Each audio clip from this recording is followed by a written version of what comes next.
Hey everybody, welcome back to WineupTV. I am your host Wayne with Jeremy and Toyga, and today we're going to talk about PepperBridge Winery. And again, we're going to focus on Walla Walla.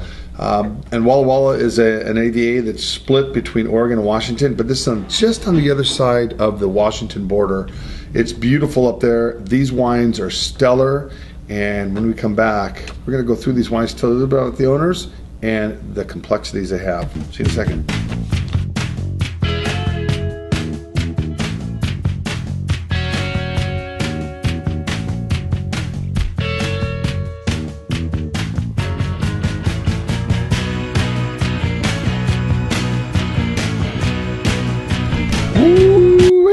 Rock and roll. Yep, we're here. What do you think? I'm thirsty. Yeah? Yeah. Guy still single? Still single. Wait. Yeah. Still? Still single. All right. No strong as of right now. All right. Yeah. You're lucky I'm not 20 years younger. All right. Actually, we're lucky you're not 20 years younger. Yeah, you. That is so well said. There's a player in the house. All right. First of all, PepperBridge. You know, when you talk about PepperBridge, it was the 18th winery built in Walla Walla. It's a pretty in 1998, so it's a relatively young wine growing region. You know, look at the pioneers. You have Rick Small at Woodward Canyon and Gary Figgins at Leonetti back in the late 70s. And then there wasn't that much growth. I guess maybe because Walla Walla's in the middle of nowhere. Yeah. You know, it's 4.5 hours from Portland, and it's a beautiful drive as you're going out 84 past Hood River, and then it turns into like a drive. It's a nothing land. It's all weeds. Unless it's in the springtime, it's still a little bit green, or in the fall when the colors are changing. But it's a beautiful drive. But once you get there, all there is wineries and great restaurants and the Marcus Whitman Hotel, which is a historic hotel out there. It's just beautiful out there, and it's the same drive from either Seattle, Washington, or Portland, Oregon to Walla Walla. Anyway, the history of this winery.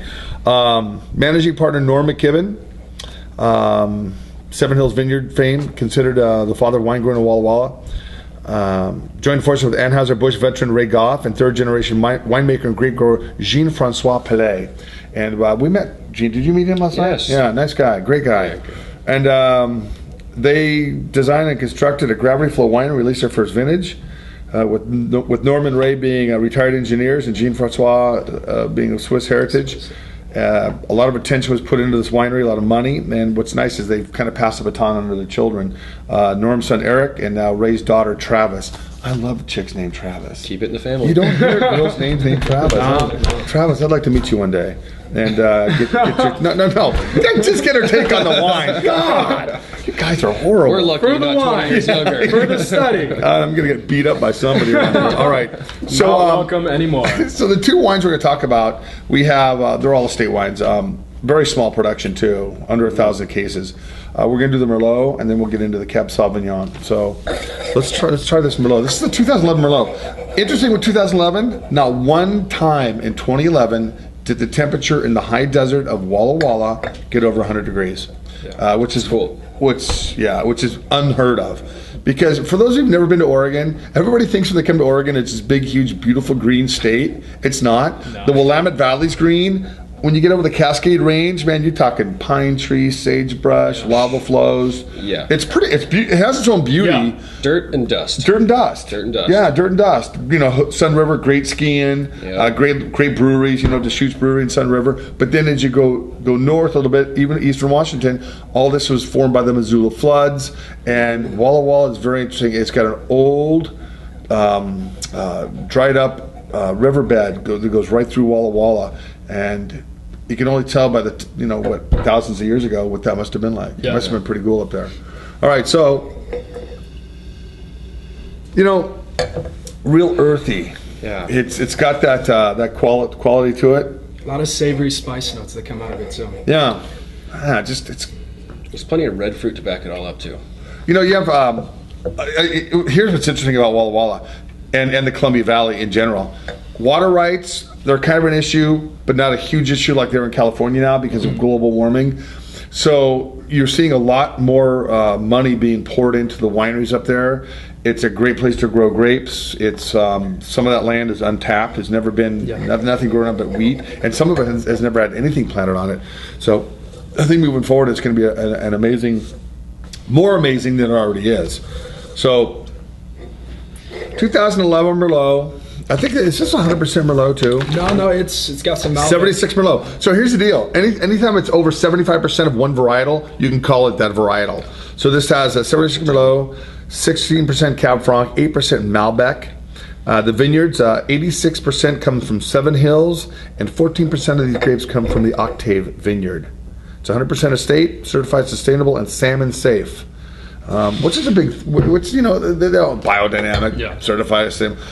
As we progress in the wines, less and less chemicals are being used. At the end of the day, and one thing that always gets me, or some of these wineries have been built, they're state of the art gravity flow. How did they make wine 150 years ago before electricity?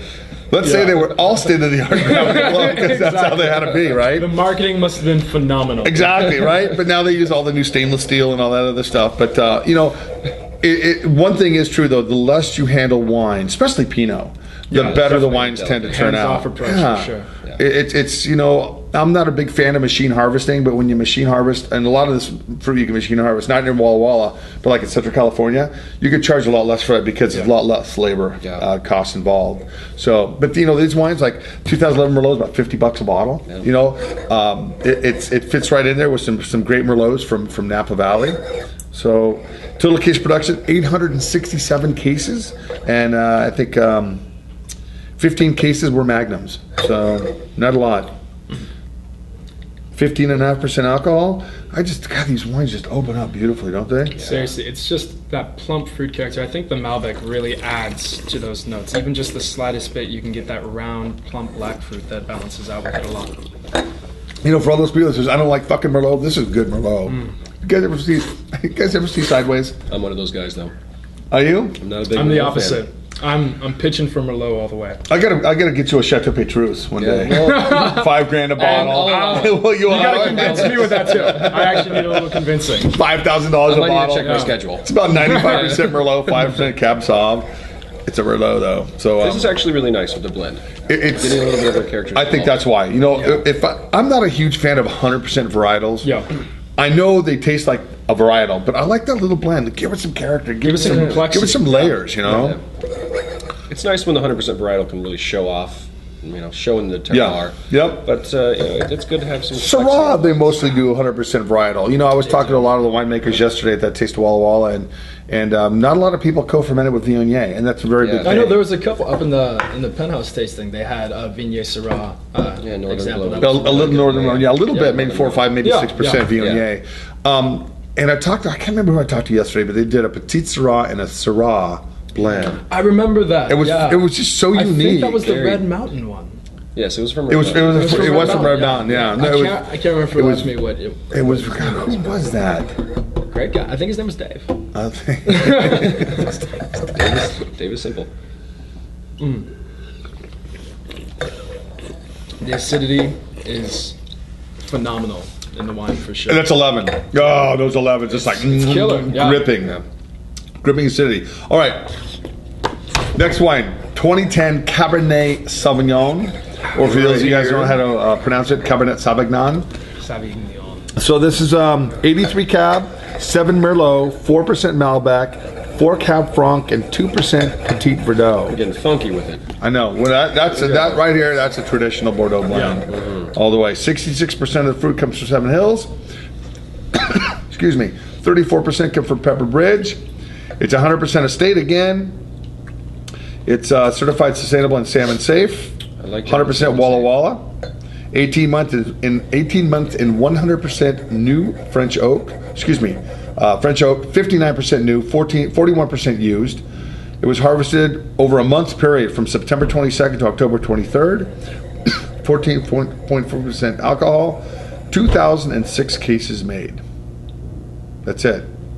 Not a lot. So it's about 50 cases on a pallet. Several pallets. I mean, 2010 had was there there was something in it that reduced the yields of the vines a lot, which Well, you know what? You know what happened? That's a good point. 2010 or 2009 or 10, they had a freeze in Walla Walla, so it froze a lot of the vines. And this freeze happened after Thanksgiving, so before all the vines completely shut down. So if you still have moisture and it freezes, they're going to split the buds for the next year. So that's what happened. So they had to cut a lot of the vines all the way down to the ground, keep the rootstock. And then, start from scratch. Every 6 or 7 years, they have one of those freezes, How do you factor that into your business plan? Banker, by the way, every 6 or 7 years, we might not be able to make any wine. But we'd like to still have that loan. So anyway. The one case that I can produce. Yes. Right. Next year. It's $1,000 a bottle. You want to keep your vertical alive, please. Exactly. Go for it.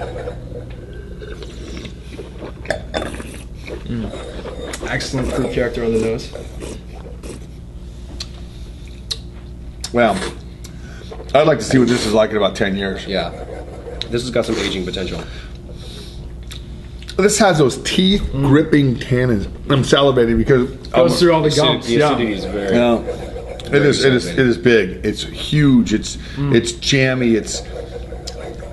This wine is way too young. It's a wine you can chew in. And this is definitely a knife and a fork wine. Take a bite out of it. Take a chunk out of this wine.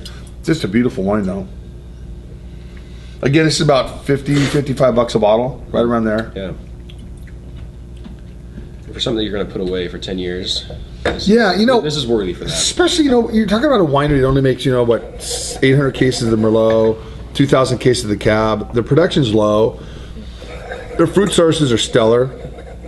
Structure's great, and it's nice. Treat yourself sometimes. Spend $50 for a bottle of wine.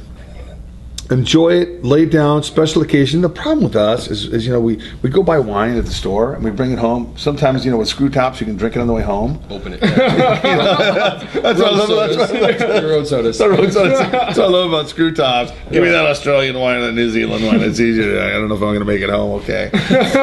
But at the end of the day, bring a bottle of this home and have some composure, have some patience. Put it away, and when you're out drinking, when you come home, don't open it up. Remember those bottles of wine you open up, you go, okay, this is a special occasion wine. Then you're all out of wine, you go, fuck, okay, I got that one bottle of PepperBridge Cab. And it's calling and says, open me. And that's I have one Cabernet that I've had for 2 years in my setup. Every week, Yeah? I pull it out, I look at it, and I put it back. I take. Is it Charles Shaw? It was Guy Couillet, actually. Really? In Vancouver. He actually is based out of Richfield now. But yeah, he sources all of his grapes and does all the winemaking on his own. That's cool. You know what? For being such a youngster, I'm pretty impressed you have that. Well, I actually bottled it myself, so I take a lot Oh, there of you pride go. into So there you go. it. You can't, That's my baby at that That's point. why you haven't opened it up yet. That's why I haven't opened it up I've got yet. an excellent 2007 Charles Shaw. Do you? I'm sure it's just aging great fantastic. right now. Yeah. All right, guys. Well, you know what? I don't know what everybody else is doing, but remember always, as our motto, drink well, drink often, drink now. And drink this. What do you think? And drink this. And drink this. This is stellar. All right, guys. When we come back, we're going to talk about some other wines. Have a great week. Cheers.